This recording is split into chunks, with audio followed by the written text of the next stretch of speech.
Assalamualaikum warahmatullahi wabarakatuh. Halo semuanya, kenalin aku Tiara Nur Anissa. Aku salah satu mahasiswi dari program studi Ilmu Komunikasi Fakultas Ilmu Sosial dan Ilmu Politik Universitas Tanjung Pura. Dan di video kali ini, aku bakal ngebahas salah satu fenomena sosial yang ada di sekitar kita. Dan fenomena ini itu udah gak asing banget di telinga kita semua, karena mungkin hampir setiap harinya kita itu menemukan fenomena sosial ini. Apa ya kira-kira? Ya, fenomena pelanggaran lalu lintas. Nah, pelanggaran lalu lintas ini itu merupakan tindakan seseorang yang menunjukkan adanya ketidaktaatan atau ketidakdisiplinan seseorang terhadap hukum tentang lalu lintas.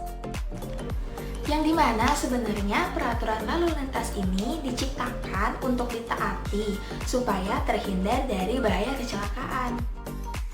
Namun kenyataannya masih banyak sekali orang-orang yang melakukan pelanggaran lalu lintas.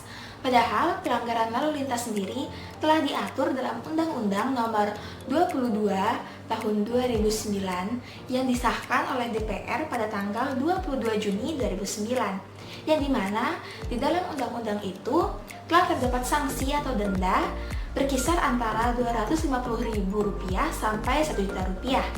Namun pada kenyataannya, pelanggaran lalu lintas masih marak terjadi di mana-mana. Dan pelanggaran lalu lintas yang paling sering terjadi di sekitar kita itu seperti menerobos lampu merah, tidak memakai helm, melanggar rambu-rambu lalu lintas, tidak membawa surat-surat kendaraan, melawan arus, dan tidak menyalakan lampu kendaraan. Nah, lalu apa sih dampak yang ditimbulkan jika kita melakukan pelanggaran lalu lintas? Yang pertama, yaitu akan menimbulkan tingginya angka kecelakaan lalu lintas baik pada persimpangan lampu lalu lintas maupun di jalan raya. Yang kedua, keselamatan pengendara dan pejalan kaki akan menjadi terancam.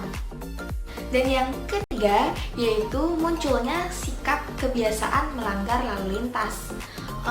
Yang dimana sebelum-sebelumnya ini pelaku itu sering melakukan pelanggaran lalu lintas, maka secara tidak langsung nantinya akan menjadi suatu kebiasaan. Nah, selanjutnya kita bakal ngebahas apa sih sebenarnya yang menjadi penyebab pelanggaran lalu lintas masih marak terjadi di Indonesia. Yang pertama, yaitu karena minimnya pengetahuan peraturan, marka, dan rambu lalu lintas. Karena pada dasarnya tidak semua pengemudi itu tahu atau paham tentang peraturan, marka, dan rambu lalu lintas. Penyebabnya ini karena kurangnya kesadaran untuk mencari tahu.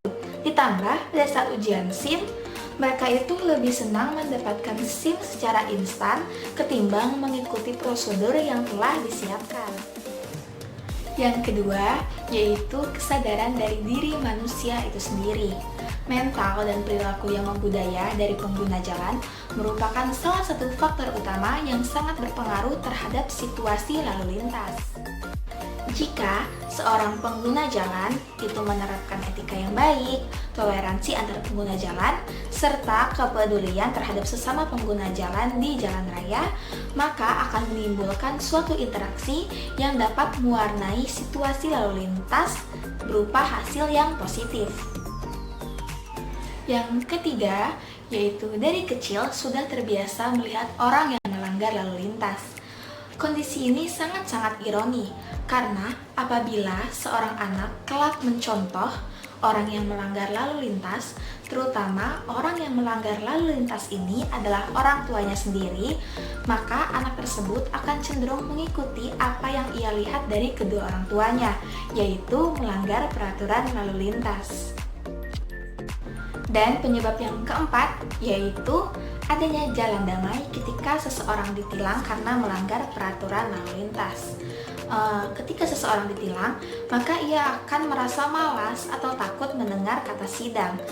Oleh karena itu, kebanyakan orang-orang tersebut akhirnya memilih jalan damai supaya terhindar dari tilang itu sendiri.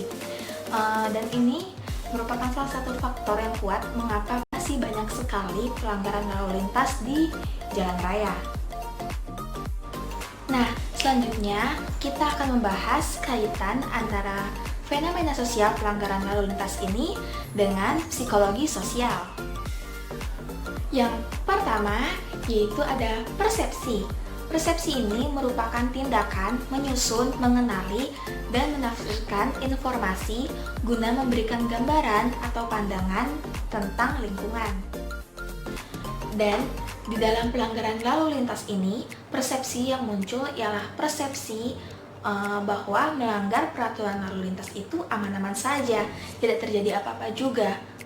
Karena menurut mereka yang melanggar peraturan lalu lintas, selagi melakukannya dengan hati-hati dan tetap waspada, maka tidak akan terjadi musibah kecelakaan. Dan ini merupakan suatu persepsi yang terus-menerus mengalir di masyarakat, sehingga pelanggaran lalu lintas masih marak terjadi di sekitar kita.